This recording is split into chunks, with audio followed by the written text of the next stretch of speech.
September 6, 1976. A Soviet pilot lands the USSR's most feared weapon on Japanese soil and asks for asylum. When American engineers finally opened the radar compartment, they found technology from the 1940s staring back at them. The laughter that followed echoed through the Pentagon. This is the story of the jet that terrified the West without ever firing a shot. The room was thick with cigarette smoke and Cold War paranoia. Late in the evening of 1967, somewhere in a nondescript building in Washington, D.C., senior CIA analysts hunched over grainy satellite photographs projected onto a pale white wall. The images were blurry, pixelated shadows of something massive captured from orbit, but even through the visual noise, the outline was unmistakable. Someone had switched off the overhead lights, leaving only the projector's harsh glow illuminating the faces of men who suddenly looked much older than they had that morning. A senior analyst, his hand trembling slightly as he held a pointer, tapped the screen. The silence in the room was absolute.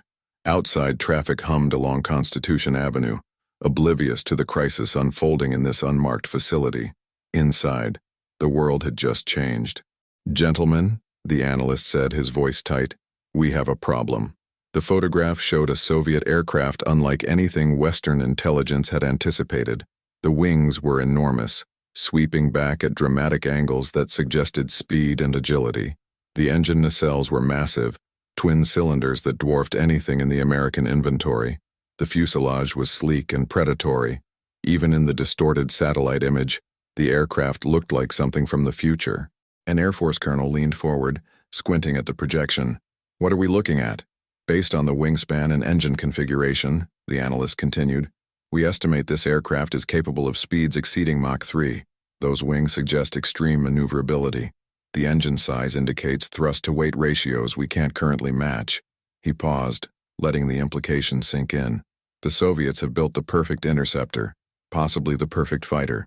The room erupted in urgent whispers. Someone asked about materials. Another demanded confirmation of the speed estimates. A third wanted to know how many the Soviets had built. The questions came fast, layered over each other, but nobody had answers. They only had that photograph and the terrifying assumptions it spawned. The aircraft had a designation, MiG-25. NATO would give it a reporting name soon enough, Foxbat. But in that moment it was simply the unknown threat, the monster in the shadows, the technological leap that nobody had seen coming. What the analysts didn't say, but everyone in the room understood, was that this changed everything.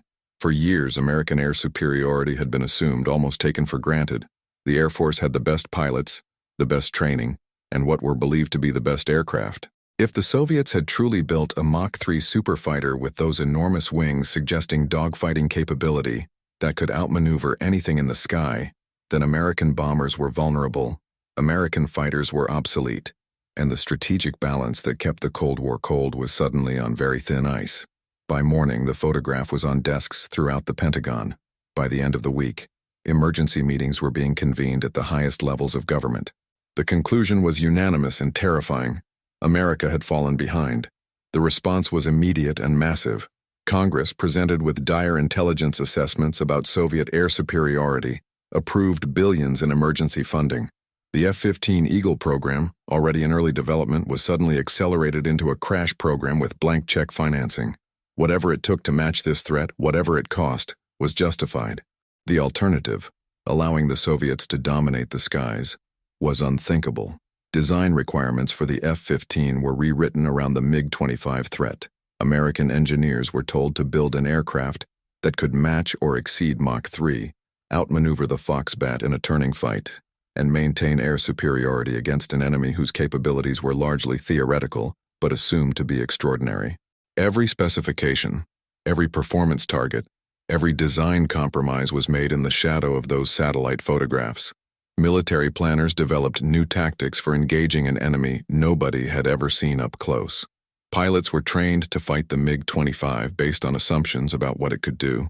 NATO exercises simulated scenarios where Soviet Foxbats swept through European airspace, forcing defensive responses that cost billions more in preparation and readiness. The aircraft became a specter haunting every strategic calculation, every budget meeting, every assessment of the military balance. And for 9 years, from 1967 to 1976, that specter shaped Western military development. The MiG-25 wasn't just an aircraft. It was a phantom that justified enormous expenditures, drove technological development, and maintained a constant state of elevated alert throughout the defense establishment. Intelligence agencies devoted massive resources to understanding it. Spy satellites were repositioned to photograph Soviet air bases. Defector interrogations included questions about the mysterious superfighter. Allied nations were warned about the threat and encouraged to upgrade their own air defenses. What nobody in the West knew was that every assumption, every fear, every billion-dollar response was based on a fundamental misunderstanding. The MiG-25 was real, but it wasn't what they thought it was. Not even close. The morning of September 6, 1976 began as routine for Lieutenant Viktor Belenko.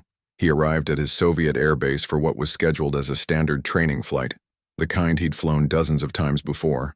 The pre-flight briefing was mundane. The weather was acceptable. Nothing suggested that this day would be anything other than ordinary, but Belenko had been planning this for months. He'd studied flight paths, memorized fuel consumption rates, calculated distances. He knew the risks. Defection meant he would never see his family again.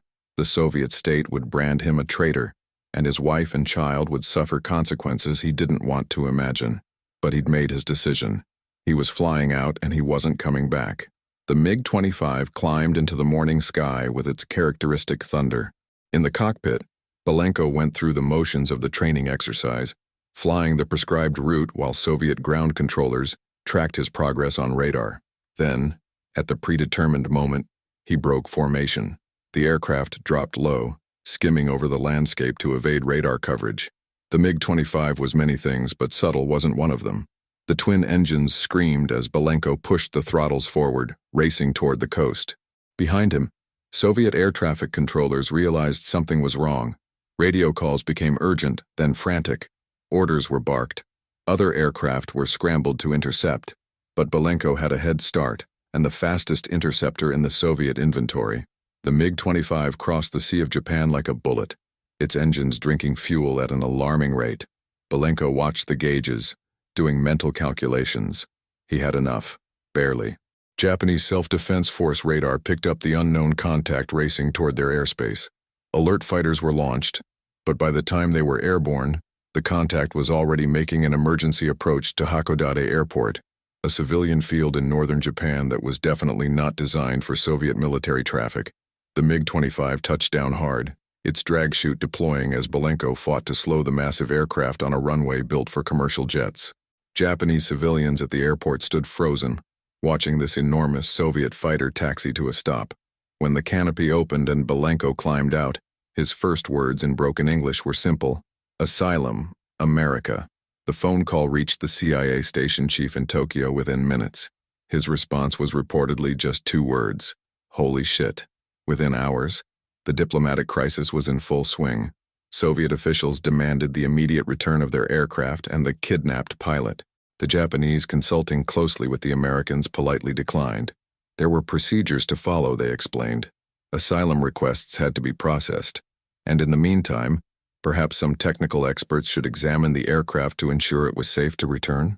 The MiG-25 was transported to a secure facility, shielded from Soviet eyes. And then the real work began. The hangar was cold, despite the late summer weather outside. American engineers approached the MiG-25 with the kind of reverence usually reserved for archaeological discoveries. This was the aircraft that had shaped a decade of American military development, the threat that had justified billions in spending, the phantom made real. The team lead, a veteran aerospace engineer who'd worked on everything from the U-2 to early F-15 prototypes, circled the aircraft slowly. Up close, it was even more imposing than the satellite photos suggested. The sheer size was startling. The aircraft sat massive and brutal on the hangar floor, all sharp angles and brute force. "All right," he said, pulling on work gloves. "Let's see what we're dealing with." The first access panels came off easily enough.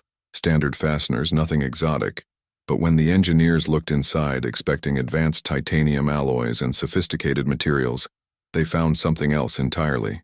"This is stainless steel," someone said, his voice uncertain as if he couldn't quite believe what he was seeing. The team lead moved closer, running his hand along the internal structure. The welds were visible, hand-done, rough in places. This wasn't the precision aerospace manufacturing they'd expected. This was more like shipbuilding, Heavy, crude, practical. It's all steel, another engineer confirmed, checking multiple locations. The whole airframe. Weight measurements followed. The numbers kept climbing. The MiG-25 wasn't just heavy. It was monumentally heavy, far exceeding what advanced titanium construction would have produced. One engineer did quick calculations and whistled low. This thing weighs as much as a loaded dump truck. The implications started to dawn. Those enormous wings weren't for maneuverability. They were there simply to keep this flying tank in the air. Aerodynamic analysis followed. Structural stress tests performed with calibrated equipment. The results were definitive. The MiG-25 could barely turn without risking structural failure. Its design was optimized for exactly one thing: flying very fast in a straight line. It's not a fighter, someone said. It's a missile with a cockpit. But the real revelation came when they opened the radar compartment. The team lead unlatched the access panel covering the nose radar unit, expecting to find the miniaturized electronics and sophisticated circuitry that characterized modern Western radar systems. The panel swung open. Engineers leaned in with flashlights. And there, glowing softly in the hangar's dim light, were vacuum tubes. The silence stretched for several long seconds. Someone made a small sound that might have been a cough or a suppressed laugh. Another engineer leaned in closer as if unable to believe what he was seeing. "Those are vacuum tubes," the team lead said, his voice flat with disbelief. "Radio tubes, from the 1940s. The laughter started small. One engineer's shoulders shook. Then another made eye contact and let out a genuine laugh. Within moments, the entire team was laughing, the sound echoing through the hangar. Engineers were pointing at the tubes, calling colleagues over. "You have to see this. You won't believe it." Cameras were produced. Official documentation photographs were taken showing the vacuum tube arrays in stark detail. The images would circulate through the Pentagon and intelligence community, producing the same reaction everywhere: shocked disbelief followed by genuine laughter. "They're using technology from before I was born," one young engineer said, shaking his head. "In their most advanced fighter." The complete technical assessment took weeks, but the basic conclusions were clear within days. The MiG-25 was fast, genuinely fast, capable of reaching Mach 2.8 in short bursts, though sustained high-speed flight risked engine damage. But it was also exactly what its construction suggested: a purpose-built interceptor designed for one specific mission: launch from base, fly very fast in a straight line, fire long-range missiles at incoming American bombers, then return to base if there was enough fuel. The engines were powerful but catastrophically inefficient, guzzling fuel at rates that made the aircraft's operational radius laughably short. The steel construction made it durable but also made it handle like a bus. The avionics were functional but primitive by Western standards. And those vacuum tubes, while they produced some grudging respect once engineers realized they were immune to electromagnetic pulses from nuclear weapons, couldn't overcome the fundamental obsolescence of the overall design. The final technical report was devastating in its conclusions. The MiG-25 Foxbat is not a fighter aircraft in any conventional sense. It is a specialized interceptor optimized for a single mission profile: high-speed interception of strategic bombers. It possesses minimal maneuverability, limited operational range, and avionics technology inferior to current Western standards. The aircraft poses minimal threat in air-to-air combat scenarios and should be considered a point defense weapon rather than a strategic asset. When this report reached the Pentagon, the initial laughter gave way to something more complex. In a classified briefing room, senior Air Force and intelligence officials reviewed the findings with expressions that mixed relief, embarrassment, and dawning realization. 9 years, someone said quietly. 9 years we've been terrified of this thing. The systematic review of intelligence failures was painful. Every assumption had been wrong. The large wings weren't for agility. They were compensation for excessive weight. The powerful engines weren't providing sustained Mach 3 performance. They were barely adequate to get the aircraft to interception altitude. The mysterious capabilities were simply mysteries, gaps in knowledge that had been filled with worst-case assumptions. And the cost.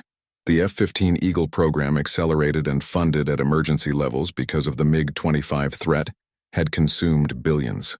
Not all of that money was wasted. The F-15 was genuinely excellent, better than what it had been designed to counter. But the urgent timeline, the cost overruns, the political pressure, all of it had been driven by a threat assessment that was fundamentally wrong. But as the analysis continued, a different picture began to emerge.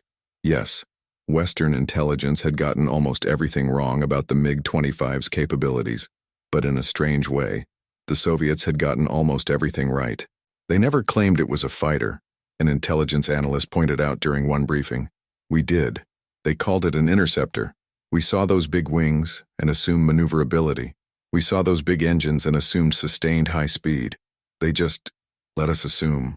The realization settled over the room like cold water. This wasn't an intelligence failure in the traditional sense. The Soviets hadn't deceived Western intelligence with false information. They'd simply maintained strict secrecy and allowed Western analysts to scare themselves. And it had worked brilliantly.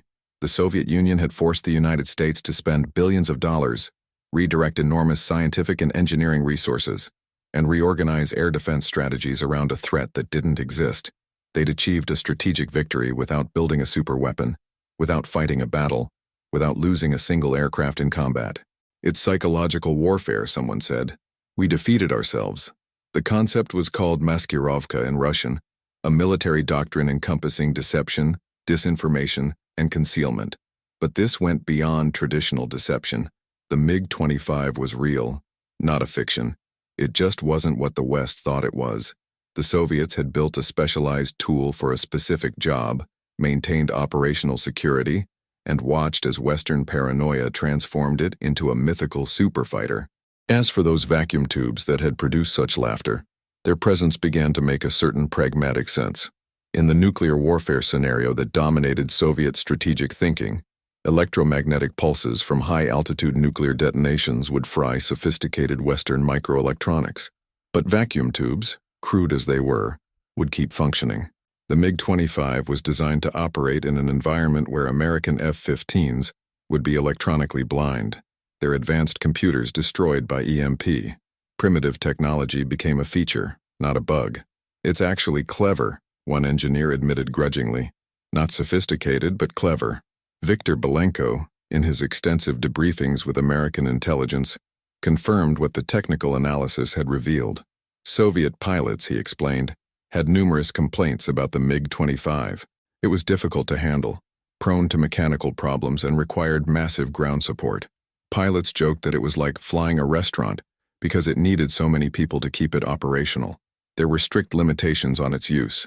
High-speed flights were restricted because of engine stress. Turning maneuvers had to be gentle because of structural concerns. The aircraft was effective at its designed mission, racing to altitude and firing missiles, but useless for anything else.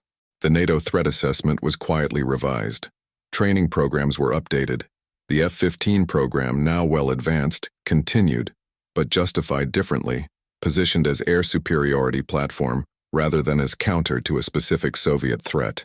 The MiG-25 was reclassified in threat databases, moved from critical air superiority threat to limited point defense interceptor. The Soviet response to Belenko's defection was furious. Diplomatic protests escalated to genuine outrage when it became clear that the Americans and Japanese were systematically disassembling and analyzing the aircraft. Soviet engineers immediately began redesigning MiG-25 systems, changing codes, updating procedures. But the damage was done. The mystery was gone. The psychological advantage had evaporated. Belenko himself was granted asylum in the United States. He eventually became an aerospace consultant, his insights into Soviet design philosophy and operational procedures proving valuable beyond just the technical specifications of one aircraft. He'd given the West something more important than data. He'd given them perspective on how the other side thought, designed, and fought. The broader lesson rippled through the intelligence community. Other Soviet superweapons were reassessed with more skeptical eyes. Assumptions were questioned. Worst-case scenarios were balanced against practical realities. The MiG-25 incident became a case study in how fear and secrecy could be weaponized, how gaps in knowledge could be more dangerous than actual threats. The technological divide the MiG-25 revealed was also instructive. Western superiority in microelectronics and sophisticated systems was confirmed, but so was Soviet competence in practical, robust engineering. The philosophical difference was stark. American systems prioritized sophistication and capability, accepting complexity as the price of performance. Soviet systems prioritized simplicity and ruggedness, accepting limitations as the price of reliability. Neither approach was inherently superior. They reflected different strategic cultures, different industrial capabilities, different assumptions about future warfare. The MiG-25, with its crude construction and obsolete electronics, was perfectly adequate for its intended mission. It just wasn't the mission Western intelligence had imagined. Years later, when the Cold War ended and Soviet military records became accessible, the full story of the MiG-25 program emerged. It had been designed specifically to intercept the American XB-70 Valkyrie, a Mach 3 strategic bomber that was canceled before entering production. The MiG-25 was an answer to a threat that never materialized, kept in service because it was useful against high-altitude reconnaissance aircraft, and because redesigning it would have been expensive. The irony was perfect. The Americans had built the F-15 to counter the MiG-25, which had been built to counter the XB-70, which was canceled because it was too expensive and vulnerable. Both superpowers had spent enormous sums responding to threats that existed primarily in strategic planning documents and worst-case scenarios. But perhaps the greatest irony was this. The MiG-25 achieved strategic success precisely because it failed to be what Western intelligence feared. By being less capable than assumed, it prompted a response far greater than what an actual superfighter might have generated. The gap between perception and reality became a weapon in itself. In that cold Japanese hangar in 1976, when American engineers first opened that radar compartment and started laughing at the vacuum tubes glowing inside, they were laughing at their own fears, as much as at Soviet technology. They were laughing at 9 years of strategic anxiety, billions in emergency funding, and countless hours spent planning for a threat that turned out to be a mirage. But the Soviets, had they been there, might have been smiling too, because for 9 years, they'd made their greatest adversary dance to a tune played on 50,000 pounds of stainless steel and 40-year-old vacuum tubes.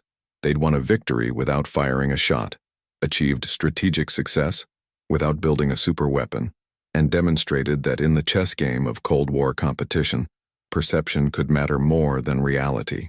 The MiG-25 flew for decades in Soviet and Russian service, eventually retired not because it was ineffective at its actual mission, but because the strategic environment changed.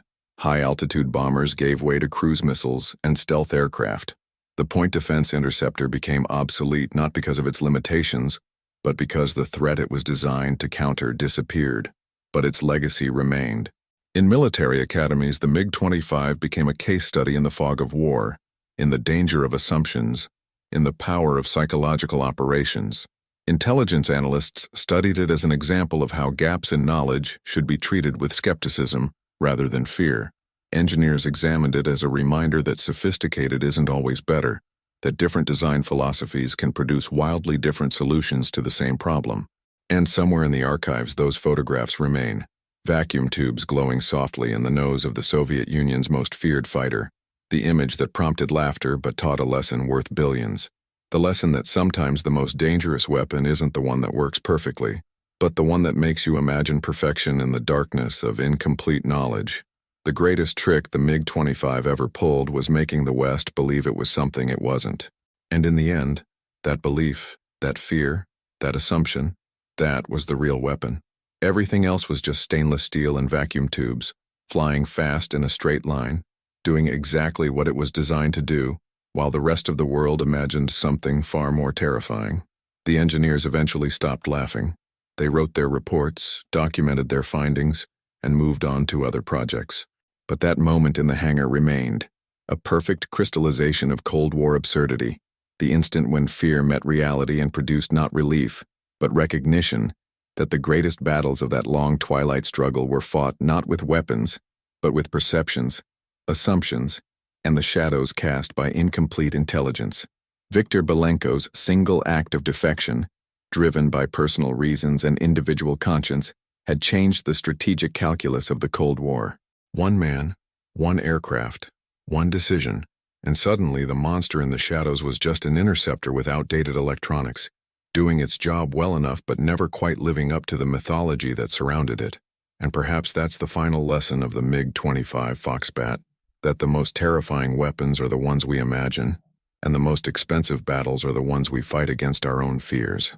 The Soviet Union didn't need to build a superfighter. They just needed the West to believe they had. Everything else, the billions spent, the programs accelerated, the sleepless nights in Pentagon planning rooms, was self-inflicted, a victory achieved through absence of information rather than presence of capability. The vacuum tubes kept that secret perfectly. They sat in the nose of the MiG-25, glowing softly, processing radar returns with 40-year-old technology, doing exactly what they were designed to do. They weren't sophisticated. They weren't modern.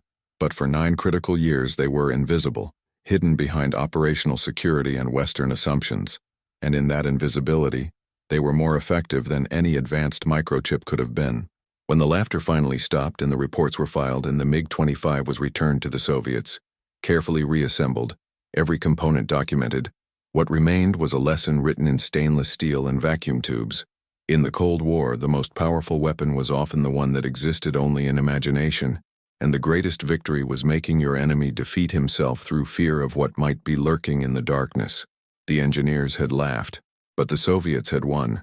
If you enjoyed uncovering the truth behind this Cold War legend, hit that subscribe button so you don't miss our next deep dive into history's most fascinating stories. Drop a like if those vacuum tubes made you laugh, and let us know in the comments what other terrifying weapons turned out to be something completely different. See you in the next one.